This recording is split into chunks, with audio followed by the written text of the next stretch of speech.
Boa noite. Curva a tua cabeça, vamos orar. Senhor, nós te agradecemos por esse dia, te agradecemos por poder estarmos aqui na tua casa, Senhor, congregando com os nossos irmãos. Te agradecemos porque hoje nós chegamos até esse lugar para te adorar, para dizer que só o Senhor é Deus nas nossas vidas e, acima de tudo, para receber a boa, perfeita, incorruptível palavra de Deus. Obrigado porque essa palavra mudou as nossas vidas e continuará nos mudando a cada dia. Obrigado porque essa palavra nos leva a um caminho de vida eterna. Obrigado porque a tua palavra é a verdade e a verdade ela nos liberta. Obrigado porque uma vez sendo livres nós libertaremos a outros em nome de Jesus. Obrigado porque nós conhecemos e provamos da tua graça. E uma vez que provamos da tua graça, nós transbordamos na vida de outros.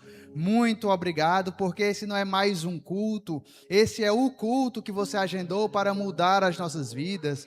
Que em nome de Jesus a tua palavra corra velozmente e chegue aos corações e transforme os corações e transborde aos corações de outros. Que em nome de Jesus nós saiamos daqui alimentados pela tua palavra, esse alimento que alimenta o nosso espírito, essa água que uma vez que nós bebemos dela não tornamos a ter sede. Obrigado pelo teu Espírito soprando aos ouvidos e corações aquilo que está no teu coração. Obrigado em nome de Jesus pela transformação que só a tua palavra, que só a tua unção e que só o teu poder em manifestação pode trazer e pode efetuar em nosso viver, em nome de Jesus. E quem crê nisso diz amém. Aleluia. Antes de ontem, sexta-feira, eu fiz aniversário. Eu completei mais um ciclo, mais um ano, 365 dias de vida. Lembrei logo que vou ter que vir aqui à frente no final do culto receber uma oração. Pode ter certeza que para mim, eu fico mais envergonhado de vir aqui à frente do que estar aqui 50 minutos falando. Porque eu não sei, tá? Mas lembrei, domingo eu vou ter que ir para a igreja e vou ter que receber a oração lá na frente dos aniversariantes. Lembrei que minha mãe iria, próximo do almoço, dizer que naquele momento ela estava sentindo as dores para que eu viesse ao mundo. Completei 38 anos e ouvi isso 38 vezes já. E aí você começa a lembrar um monte de coisa quando você vai fazer aniversário, é ou não é? Você lembra da sua infância? Você lembra que pensou que aos 38 anos já teria feito isso ou aquilo outro? Você às vezes imagina que estaria diferente. Imagina que os cabelos estivessem mais brancos. E olha que eu ainda nem uso Gressin. Você imagina várias coisas, você pensa várias coisas, você reflete. Geralmente é assim. Se não é assim, eu te aconselho a fazer isso no seu próximo aniversário.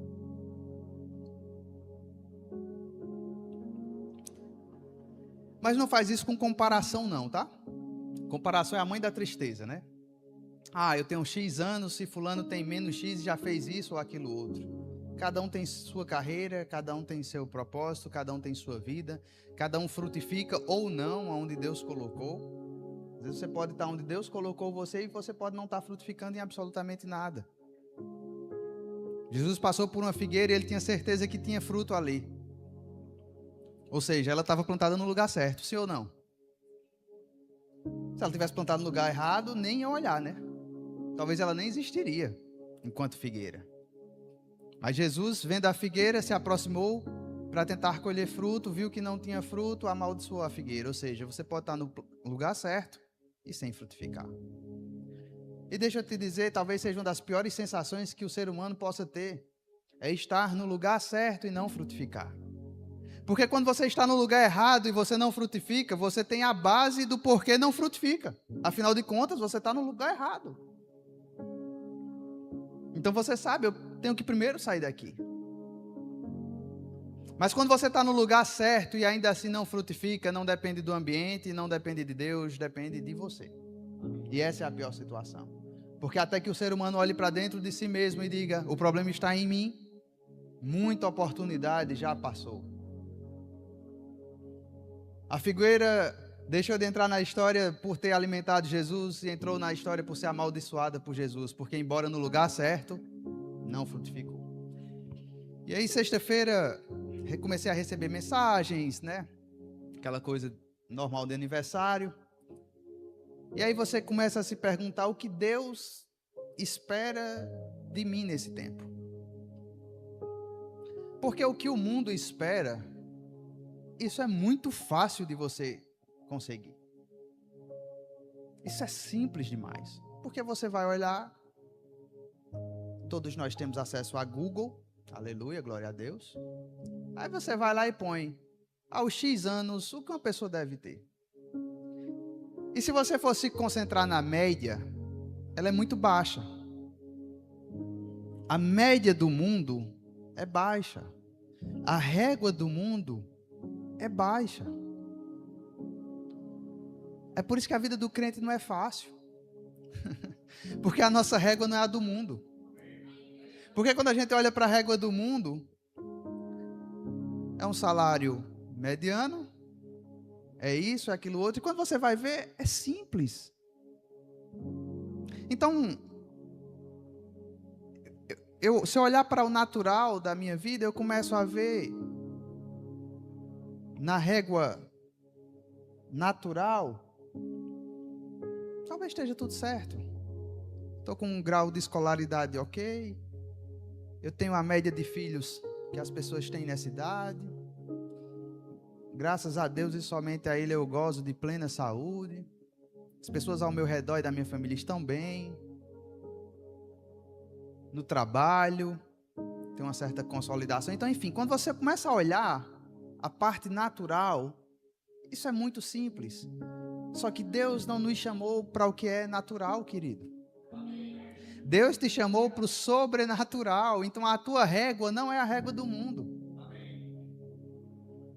Porque se a gente viver só na régua do mundo, o sentido ele é perdido muito rápido e fácil. Já viu aquela pessoa que ela alcançou tudo? Ela alcança tudo que foi proposto para ela e ela começa a perder um certo sentido de viver. Já viu pessoas assim? A gente começa a ver o número de suicídio entre a classe alta é muito maior do que na classe baixa. Você começa a ver o nível de depressão das pessoas, que elas têm praticamente tudo materialmente, é muito maior do que aquelas que não têm ou estão na batalha todos os dias. Acontece que a gente tem que olhar para o nosso tempo de vida e pensar não naquilo que o mundo nos coloca enquanto régua, mas o que Deus espera desse meu tempo de vida. Com as experiências de vida que você teve, o que você fez para Ele. Com aquilo que a vida já colocou diante de você e dos Golias que você já venceu através da palavra de Deus, o que é que você tem feito em prol do reino dEle, o que é que você tem feito para Ele. E aí eu comecei a pensar o que é que Deus esperava de mim. E aí um versículo me veio à mente. Ensina-nos, Senhor, a contar os nossos dias para que alcancemos um coração sábio. E aí eu fui pesquisar sobre esse salmo e na minha cabeça era Davi que tinha falado isso. E aí eu fui ver, não foi Davi, foi Moisés. Olha que coisa. Quem sabia que tinha sido Moisés? Fora os pastores. Tá vendo aí? Foi Moisés que escreveu isso, talvez o único salmo que Moisés escreveu. Ele já tinha passado o tempo do deserto. E ele diz, Senhor, ensina-nos a contar os nossos dias para que alcancemos um coração sábio. E eu pensei, como assim contar os dias? Será que a conta de Deus não é a mesma conta nossa? E aí eu fui perceber que Moisés naquele momento não estava falando de uma conta calendário. 80, 100 anos que ele tinha naquele momento. Não, ele estava pensando assim, Deus, o que é que você valoriza nos nossos dias? Porque se eu descobrir aquilo que Deus valoriza nos meus dias, eu vou alcançar um coração sábio. O que é que realmente importa para Ele? O que é que realmente importa para Deus? Porque para a gente importa muitas vezes uma faculdade, uma família bem estabelecida, o pão nosso de cada dia e um pouco de prosperidade financeira. E para Deus? Porque alcançar aquilo que importa para o homem, querido, muitas vezes você nem precisa de fé para isso. Agora, para alcançar aquilo que é importante para Deus, você precisa estar debaixo da palavra de Deus. Para alcançar aquilo que Deus vai chamar de fruto, você precisa não só estar no lugar certo, você precisa desejar e dar importância a frutificar naquilo que Deus planejou que você frutificasse. A figueira estava no lugar certo, mas não estava frutificando. Se você for contar os dias da videira, ela cresceu. Eu não sei se ela floresceu, mas eu sei que ela estava num lugar propício para frutificar, mas de nada adiantou. Então, o que realmente Deus considera das nossas vidas? O que é que Deus realmente olha para mim e para você e diz, isso é importante, isso valeu a pena contar os seus dias? Quando nós olhamos para a nossa biografia, para trás e para frente, o que é que nós poderemos dizer? Isso valeu a pena. Se você for conversar com as pessoas no leito de hospital, no final da vida delas, muitas vezes, eu tenho certeza absoluta, elas não vão olhar e dizer assim, caramba, tinha um terreno, quase que eu comprava. Não. Eles não vão pensar muito no que materialmente conquistaram, mas eles vão pensar muito no legado que deixam. Eu advogo para empresas e empresários e muitas vezes alguns deles me procuram, nem tão, digamos assim, nem tão velhos ainda, mas já pensam o seguinte, cara, quando eu morrer, eu não quero que tenha briga, eu quero que seja assim, que seja assado, e aí a gente começa a desenhar alguma estrutura ali para ver se aquilo ali dá certo, e sabe o que é que garante que aquilo vai realmente dar certo? Nada. As leis mudam, os contextos mudam, o mundo financeiro muda, mas o legado que a palavra de Deus deixa nos corações, esse é imutável, querido. Aquilo que você transborda na vida de alguém, através do seu chamado e do seu ministério, isso é imutável. Então no Salmo 90, no versículo 12, ele diz, ensina-nos a contar os nossos dias, para que alcancemos um coração sábio. Eu achei interessante porque Moisés, ele não pediu mais dias de vida. Ele podia ter dito, Deus, me dá mais uns dias, me dá só mais uns anos, para que eu possa pisar na terra prometida. Talvez fosse o pedido mais lógico de Moisés naquele momento. Talvez fosse a oração mais sincera do coração dele naquele momento, a mais aguardada. Talvez Deus já estivesse até esperando, estou brincando. Isso aí é uma ilustração minha, tá? Deus está lá esperando, ele vai pedir mais uns anos para poder pisar na terra. Aí vem Moisés e diz, ensina-me a contar os meus dias, para que eu alcance um coração sábio. Porque Moisés entendeu que não era falta de tempo. O problema não seria ele viver mais.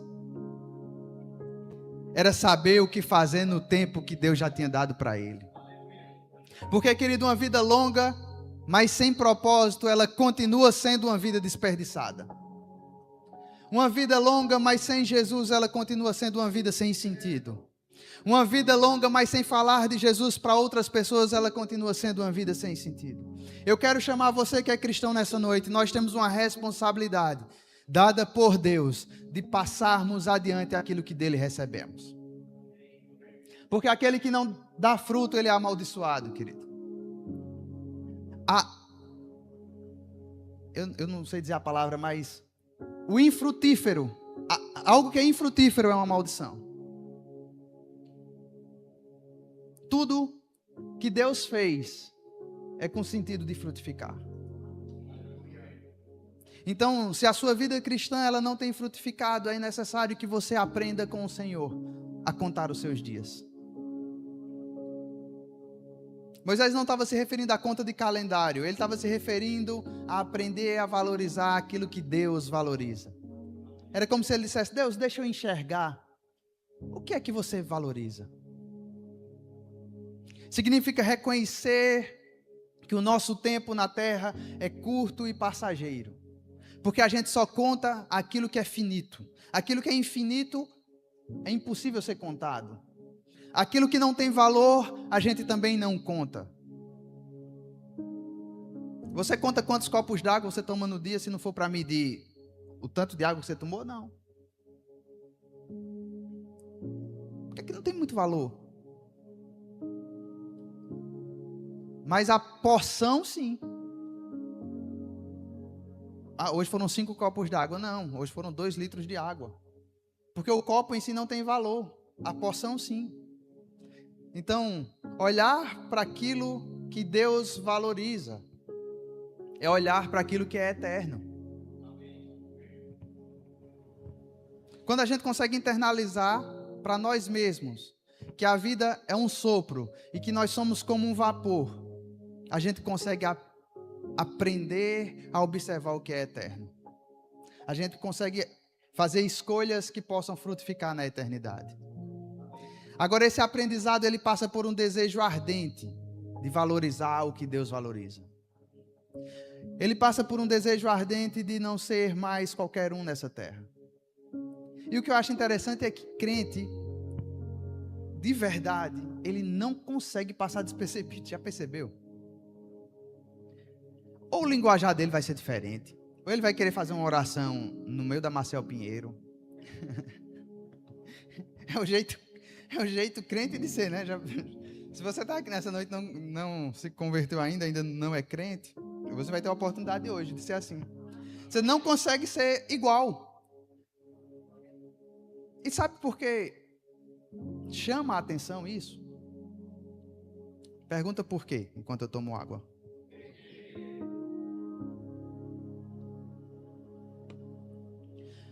Porque todo crente, ele consegue carregar algo que é eterno. Porque o crente, ele carrega algo que pode impactar a vida de qualquer pessoa. Porque o crente em Deus, ele carrega dentro dele uma chama que ao tocar em qualquer outra pessoa, vai levar para aquela pessoa uma fonte que emana para a eternidade. E é impossível essa pessoa ser qualquer pessoa. É impossível. Da forma que quando você está na sala de aula, aquele aluno que sabe muito, que é muito inteligente, ele se destaca. Da forma que o bom jogador, ele se destaca na Copa. Alguém aqui lembra o nome de algum jogador da Noruega? Haaland, né? Mas tinham mais 10, né? No time. Aí só lembra praticamente do Haaland, porque ele é diferente. Ele é diferente no que come, como anda, como penteia o cabelo. Ele é totalmente diferente. Aí se não bastasse tudo isso, ele é diferente demais jogando. Diferente até demais, né? Não precisava ser tão diferente assim. Aí o crente é do mesmo jeito. Só que na próxima Copa talvez a gente nem lembre mais de Haaland. Só que quem você falou de Jesus há 10 anos atrás, ele continua lembrando, foi fulaninho de tal que falou de Jesus para mim. Aquela pessoa que você trouxe para a igreja, ela continua lembrando. Ela pode ficar com raiva de você, mas ela não fica com raiva da mensagem que você levou. Não é? Ela pode até se decepcionar com você. Mas se ela continua olhando para a palavra, ela diz, olha, só tinha uma coisa boa que trouxe para a minha vida, foi Jesus. Só, né?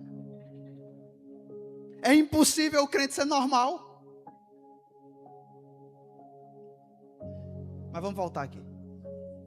Aí ele quer aprender a contar os dias dele da forma que Deus conta. Porque a forma que a gente conta, sinto lhe dizer, não é a forma que Deus conta. Porque eu tenho certeza que se eu passar esse microfone para qualquer um aqui e dizer, conte a sua vida, conte os seus dias. Nasci na cidade tal. Aos tantos anos, meu pai... Eu ia dizer, foi comprar cigarro. Meu pai deixou a casa. E aí depois, minha mãe fez isso para nos sustentar. Não é assim? Aí entrei na faculdade. Aí arrumei um emprego. E Deus... nada disso eu valorizo. Nada disso faz parte do propósito que tem para ele. Nada disso está gerando o fruto que eu quero que ele gere. Ah, querido, ser normal é fácil. Mas Deus nos chamou para uma vida extraordinária na palavra. Deus nos chamou para comer do melhor dessa terra. Deus nos chamou para usufruir de cada uma de suas promessas. E eu não sei você, mas eu não vou abrir mão de nenhuma delas. Eu não abro mão de nenhuma promessa que Deus fez para a minha vida. Não abra mão de nenhuma promessa que Deus fez para a sua vida. Porque você não nasceu por acaso. Quando eu estava preparando essa ministração, eu pensei, mas Deus, vai parecer tão clichê eu chegar lá e dizer que eles não nasceram por acaso, que antes do seu nascimento já existia um propósito. E ele falou, a minha palavra jamais será um clichê. Vai para Efésios 2, versículo 10. Eu vou ler na versão Almeida Revista Atualizada. Ela diz assim, ó: pois somos feitura dele, criados em Cristo Jesus, para boas obras, as quais Deus de antemão preparou para que andássemos nela. Ou seja, Deus se antecedeu e já preparou obras terríveis. Deus já preparou sonhos frustrados. Deus já planejou planos que darão errado. Não. Ele já planejou boas obras e preparou para que você ande nela. Ande nela. Não é espere nela. Não. É ande nela. As boas obras que Deus preparou é para que a gente ande nela. Eu não sei você, querido, mas andar é movimento. Andar é não ficar parado. Andar é se mover em Deus e saber que o que Ele prometeu são boas obras para que nós andássemos nele, para que os nossos dias sejam contados pelas boas obras que Ele preparou para nós. Então, um coração sábio, ele descobre o seu propósito. Assim como diz em Efésios 2:10, que ele já preparou as boas obras, que ele já preparou o propósito para que nós andássemos neles. O crente, ele não consegue passar despercebido, porque ele carrega essa mensagem. Está no trabalho, aí fala de Jesus. Está na escola, fala de Jesus. É impossível ficar despercebido.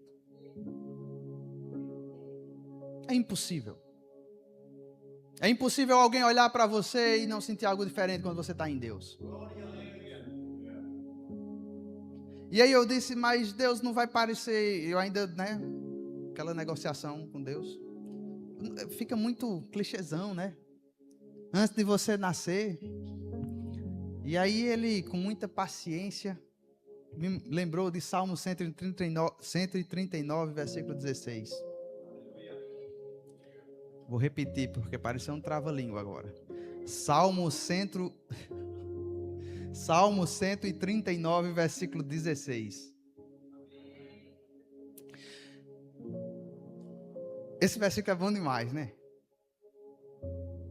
Os teus olhos me viram a substância ainda informe. E no teu livro, Deus tem livro, por isso que o livro é de Deus. Os teus olhos me viram a substância ainda informe. E no teu livro foram escritos todos os meus dias, cada um deles escrito e determinado, quando nenhum deles havia ainda. Aleluia. Um coração sábio sabe remir o tempo. Porque quando eu lia esse versículo do Salmo 90, versículo 12, que é a base da nossa ministração de hoje, me vinha um senso de urgência. Ensina-me a contar os meus dias, os nossos dias, para que alcancemos um coração sábio. E quando eu fui ver que era Moisés, com avançada idade, que tinha escrito isso, aí foi que me deu mais urgência mesmo. Porque se Moisés, que foi príncipe, depois pastor de ovelhas, depois libertador do povo de Deus, passou 40 anos no deserto, viu gerações morrerem no deserto, teve experiência com Deus de abrir o mar vermelho, se nem ele sabe contar os dias, se tudo isso não ensinou ele a contar os dias. E aí o Espírito Santo ministrou mais uma vez ao meu coração, é que não são experiências naturais, terrestres, materiais, embora envolvidas de milagre, que vão te ensinar a valorizar aquilo que o coração de Deus valoriza.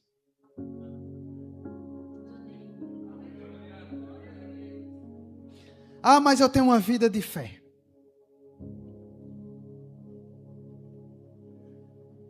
A fé agrada a Deus. A Bíblia diz: sem fé é impossível agradar a Deus, tá? Mas o efeito da fé na sua vida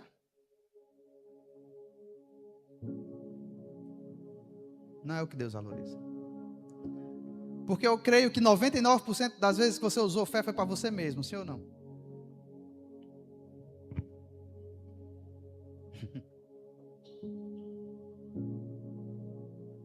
Quando Deus abriu o mar vermelho, uma das maiores manifestações de milagres da história da humanidade, ainda assim, isso não ensinou Moisés a saber contar os dias dele. Quando Deus mandou o maná, quando Deus mandava a coluna de fogo para aquecer o povo dele à noite no deserto, isso ainda não ensinou Moisés a aprender a contar os seus dias.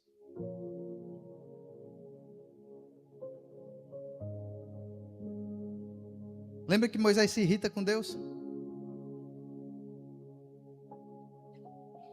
É porque para ter coração sábio, tem que saber contar os dias. E para saber contar os dias, tem que valorizar o que Deus valoriza. Lá em Efésios 5, versículo 15. Esse eu vou ler com a versão aqui do telão. Não, então eu vou com a minha NVI aqui.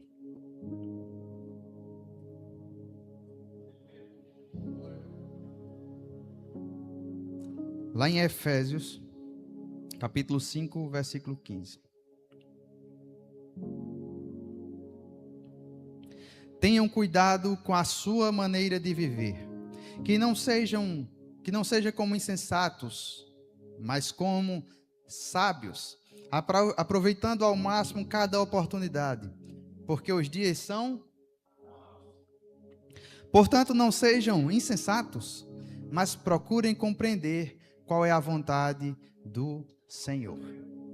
Assim como Moisés procurava compreender o que é que Deus valorizava e como Deus contava os dias dele, o apóstolo Paulo diz: procure compreender qual é a vontade do Senhor, porque os dias são maus. Eu não sei você, mas eu percebo também um senso de urgência no apóstolo Paulo quando ele está dizendo isso. Porque ele diz: olha, os dias são maus.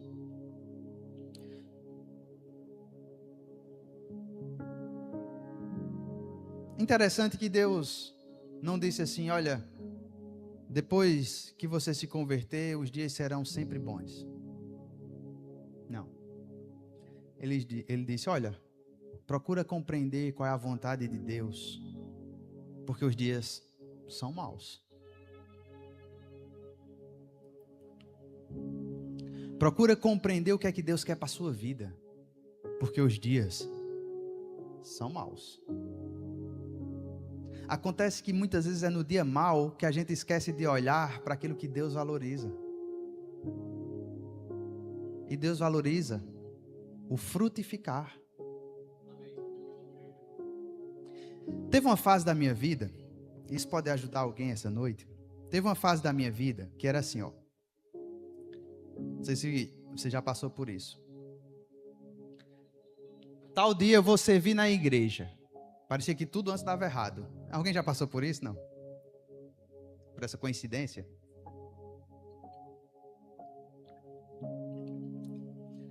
Glória a Deus. Peço perdão aos irmãos porque acontecia comigo, tá? Mas eu vou falar porque vai ficar gravado, vai que acontece com alguém que vai assistir isso depois, né? Mas era assim, ó. Vai pregar tal dia. Alguma coisa ia dar errado. Mas parecia... E aí chegava a pastora e dizia: isso é o diabo. Vamos orar. A gente orava. E eu ficava: mas Deus, está difícil. Toda vez que eu vou fazer alguma coisa, é melhor não fazer, né? E quase que eu fazia um acordo com o demônio, né? Vamos fazer um acordo? Eu fico quieto na minha, você não mexe comigo e me deixa em paz aqui. Aí, é forte, né? Para um domingo à noite dizer isso.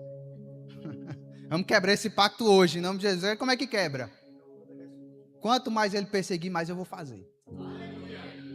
É assim. Já teve vez de eu terminar de pregar aqui e sair para pegar a Milena para levar para o hospital. Porque eu estava aqui e a mensagem chegou, a dor aumentou. Aí o que é que acontece, Gustavo? Acontece que você faz tanto, você resiste ao diabo e ele foge de você. Você faz tanto que ele desiste. Ele diz, não, tá bom. É pior. Porque se eu perseguir, aí ele vai pregar mais inspirado ainda. É porque se eu perseguir, aí ele não vai se... Aí não dá certo não, deixa... Esquece esse aí. Eu não sei você, mas quando você valoriza o que Deus valoriza, ainda que o dia mal venha, você continua focado no que Deus valoriza.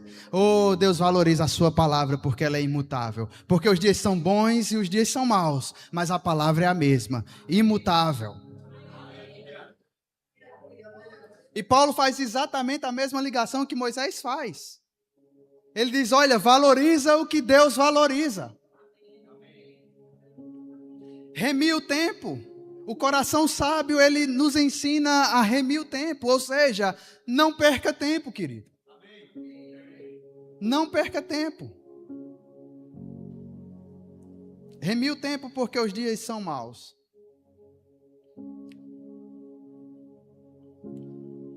Uma terceira coisa que o coração sábio, ele traz para nós, é que ele nos faz correr a carreira certa.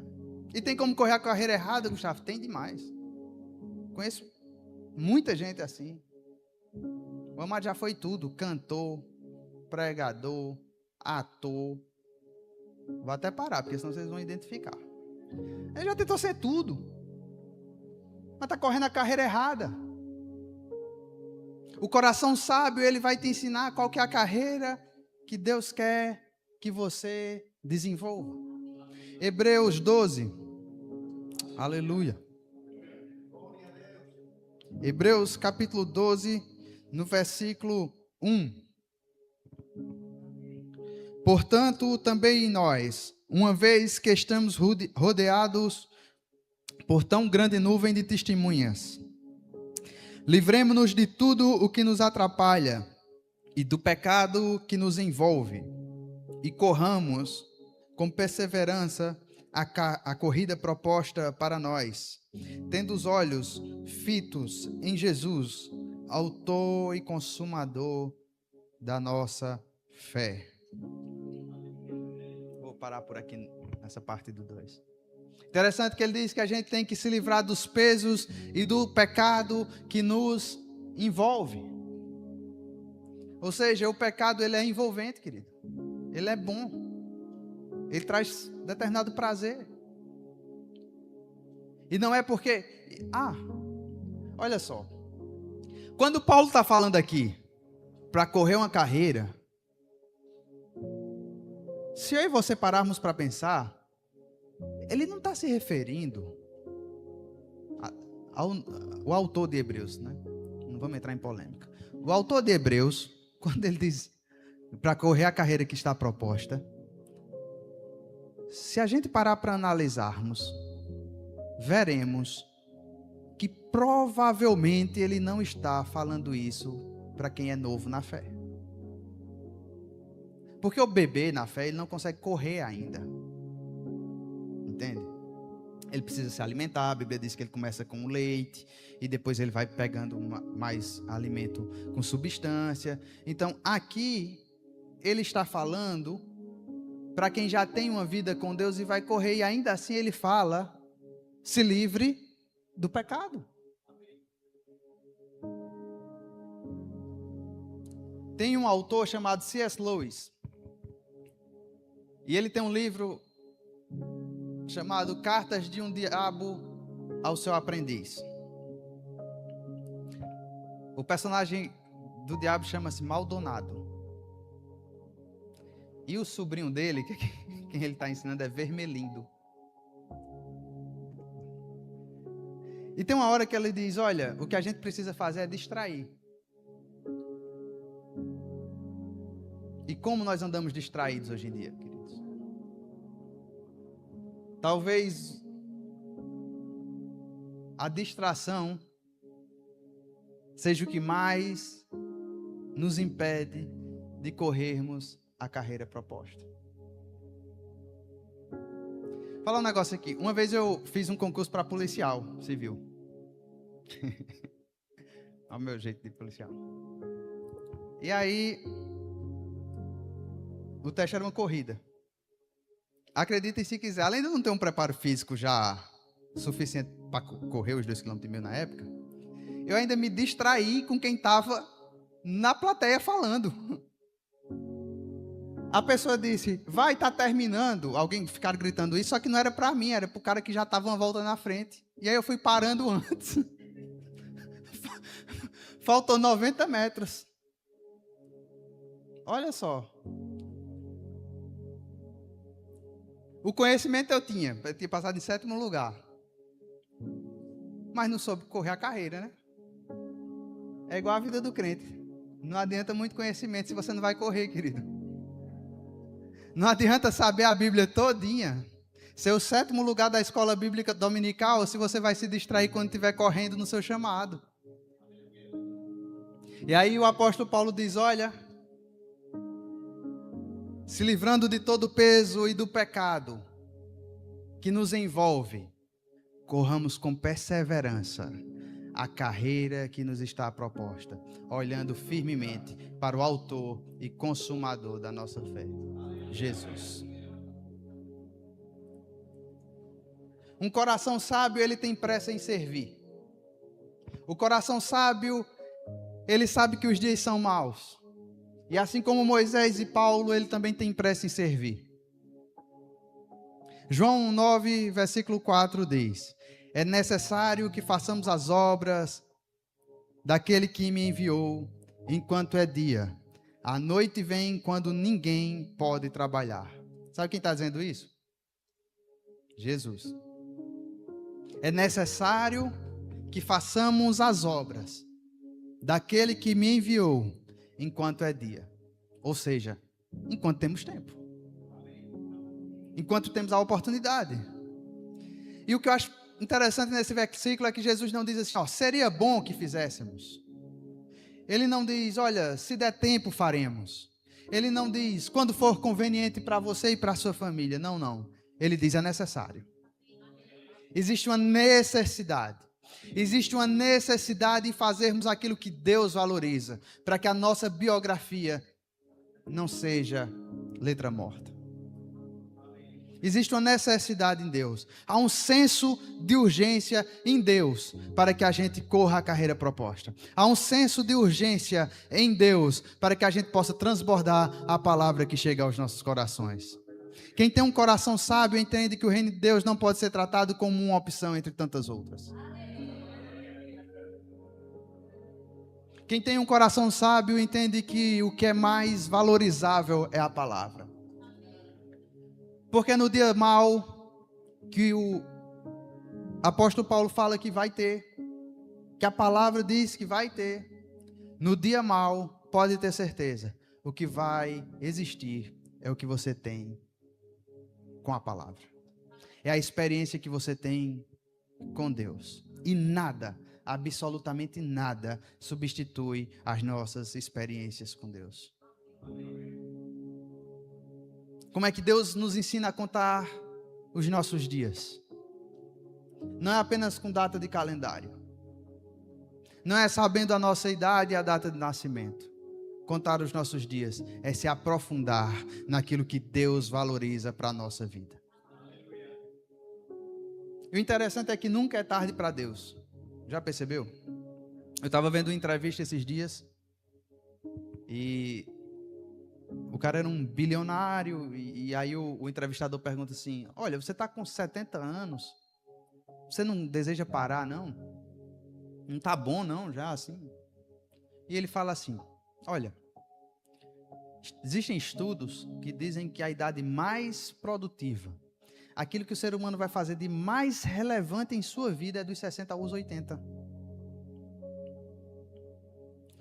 E aí, hoje esses dias eu meditando, desde sexta para cá, nessa palavra, eu pensei, deve ser por isso que Deus às vezes parece não ter pressa com alguns, né? Porque Abraão com 75, ele diz, vai ser pai de multidão. Porque José tinha um currículo sofrido para cumprir o chamado. Na verdade, o que mais se destacaria no currículo de José era de ser ex-presidiário.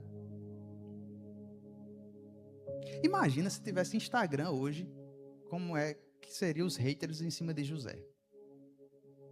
Porque ele sai acusado de assédio. Deus diz, ainda vai ser governador. É porque o nosso tempo, a nossa contagem, perceba, não é a contagem de Deus. Às vezes a gente acha que passou, e Deus diz, nem começou. Às vezes a gente diz, eu acho que acabou, e Deus diz, ainda vai começar. Se eu fiz até aqui, nem se compara ao que ainda está vindo. Se você achou o trailer bom, você não sabe o que vai ser a longa-metragem. Moisés com 80. Deus disse, você vai libertar o meu povo.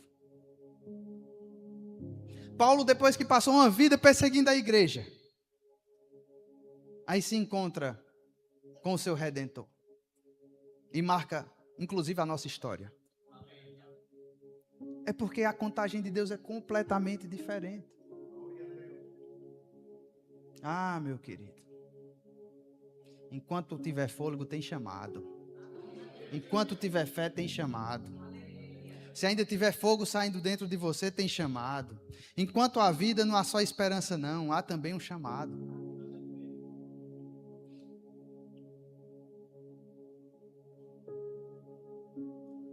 Para enfrentarmos aquilo que temos diante de nós, nós precisamos ter resiliência.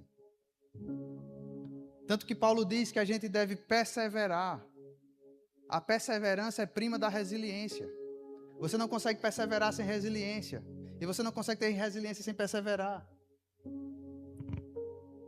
Embora as palavras não sejam sinônimas. Poderiam ser, né? A língua portuguesa é tão rica que ela... Mas resiliência é uma coisa, perseverar é outra. Mas o coração sábio, ele te ensina a perseverar e a ser resiliente. Mas acontece que não é na nossa força. Quando está na nossa força, é muito mais pesado, é muito mais difícil. Já viu aquele irmão que ele está sempre na prova, né? E aí, irmão, como é que tá? É perseverança, né? É uma luta. Acontece que essa perseverança muitas vezes está na nossa força. Gustavo, e como é que eu persevero da melhor forma? Contando, olhando e perseverando naquilo que Deus valoriza. Porque é muito mais do que a sabedoria humana. Porque a sabedoria humana, ela vai nos apontar para certas dificuldades. A sabedoria divina, ela vai nos apontar para a eternidade. A sabedoria humana, ela nos mostra o problema e talvez uma solução. A sabedoria divina, ela vai nos mostrar quem tem tudo dominado em suas mãos. Então, nós devemos muito mais nos apropriar, tomar posse, nos abraçarmos, perseverarmos e focarmos na sabedoria divina. E o interessante é que, se nós formos olhar para a palavra de Deus, ela nos ensina a todas as gerações e todas as idades de como alcançarmos um coração sábio. Ela ensina para todas as idades de como nós aprenderemos com o Senhor a contar os nossos dias. Porque para a criança, a Bíblia diz lá em Lucas que Jesus crescia em sabedoria e em graça diante de Deus em estatura, sabedoria e graça diante de Deus e diante dos homens.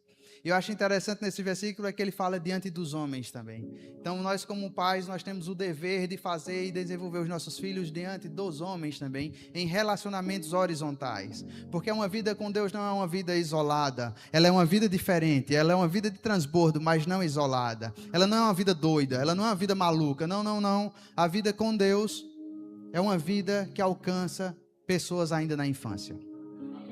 Então a Bíblia diz que Jesus crescia em estatura, sabedoria e graça diante de Deus, não apenas diante de Deus, mas também diante dos homens. E se Jesus é o nosso exemplo, Vamos querer também que as nossas crianças cresçam diante dos homens. Então os lugares de destaque devem ser das crianças da igreja. Os lugares de destaque devem ser dos nossos filhos. Serão dos filhos que têm a palavra de Deus. Então serão os bons alunos. Serão os que se destacam nas artes. Se destacam na inteligência. A gente não tem que esperar a idade adulta para que essa pessoa vá servir e frutificar no reino de Deus. Lembrando que o tempo de Deus não é o nosso tempo. Para os jovens, a Bíblia diz para fazerem as escolhas certas. Lá em Eclesiastes 12, no versículo 1 diz: lembra-te do teu Criador nos dias da tua mocidade, antes que venham os maus dias e cheguem os anos dos quais dirás, não tenho neles prazer. Ou seja, a Bíblia te aconselha a fazer uma escolha, a escolha de lembrar do seu Criador enquanto você é jovem.